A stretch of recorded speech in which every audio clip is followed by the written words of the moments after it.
Here's 5 ways that depth can make your wildlife photography better. This is 5 for Friday.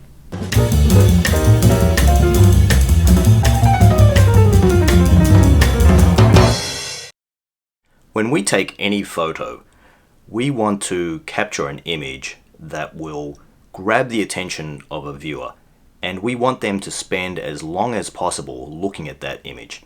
And one of the best ways to do that is this idea of visual flow, where there are elements in the photo that will guide the viewer through different parts of the photo.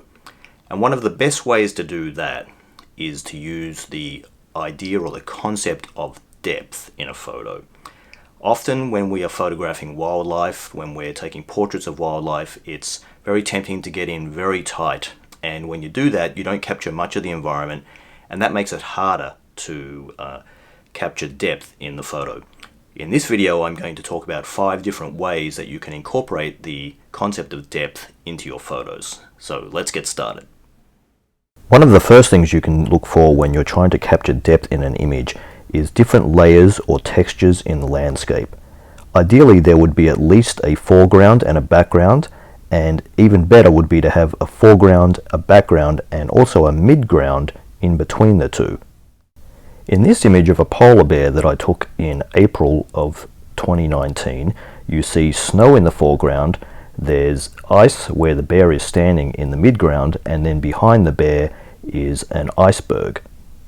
In this image of harbour seals, you see water in the foreground, then you see a midground with an island where the seals are laying, and then behind them you see more water. Here's a brown bear that I photographed in Alaska. This image is a little bit different because we have water in the foreground, in the background we have land with grass, and then in the midground we have an overlap of those 2 different textures.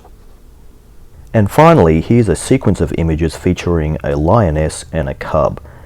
In the foreground you have grass, and then in the midground you also have grass, but the lions are on a hill. And then in the background you can't really see what's behind the hill, except just on the right hand side of the image, but you can see the sky.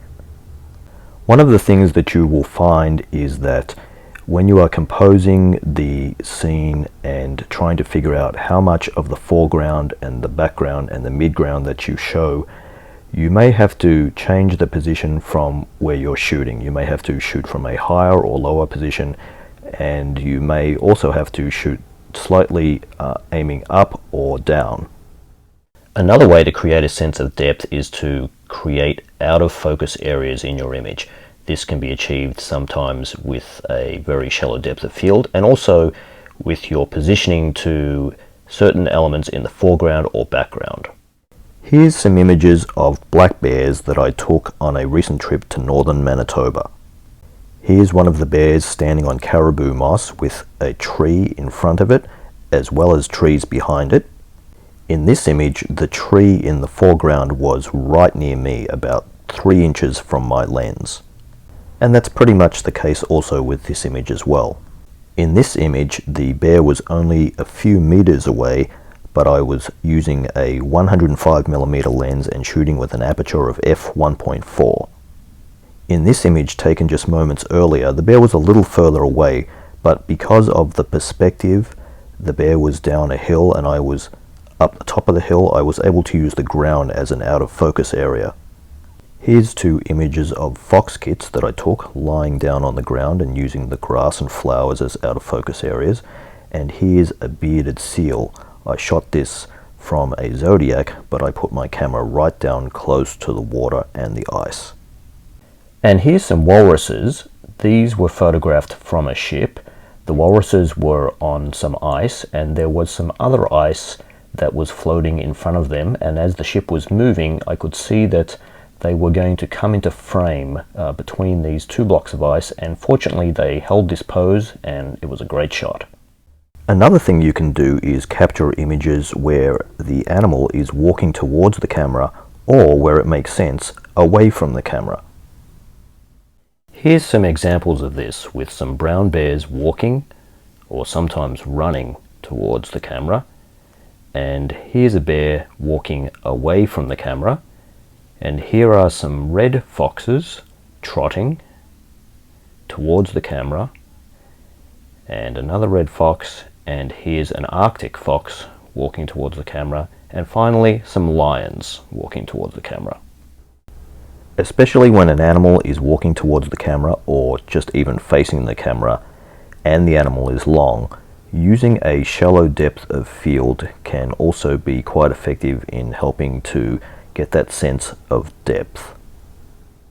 Some people believe that it's necessary to have the entire animal in focus from the nose to the tip of the tail, and that's simply not the case. For one thing, it's not always possible to do that. There's not always enough light to be able to do that. But the other thing is that when you look at an animal with your eyes, you don't see the whole animal in focus, not at the same time. And this is very much a creative decision. You have to decide what's important. Often the eyes are the most important thing, but sometimes the ears have to be in focus, sometimes the front legs have to be in focus.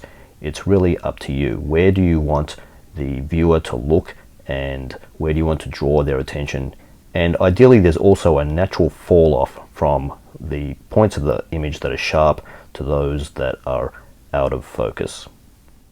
And finally, we sometimes find that there are contrasts in light and darkness that we can use to accentuate a feeling of depth, and we can also play with these a little bit in editing, where we can drop the shadows, make them darker, and increase the exposure in some other areas, and create an even greater sense of depth with the light.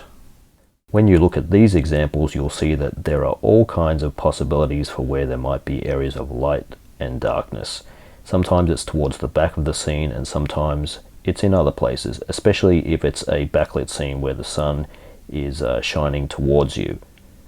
Now, it's very tempting with post-production to reveal detail in shadows and perhaps to reduce the highlights or the whites in areas where it looks like it might be very bright. But it's interesting, in fact, to think about doing the opposite thing and actually accentuating those things, dropping the shadows, boosting the highlights in some places to accentuate the feeling of depth. That's it for this video. I hope you found it useful. Don't forget to post if you have any questions or comments, give it a thumbs up, and subscribe. I'll see you in the next one. Thanks for watching.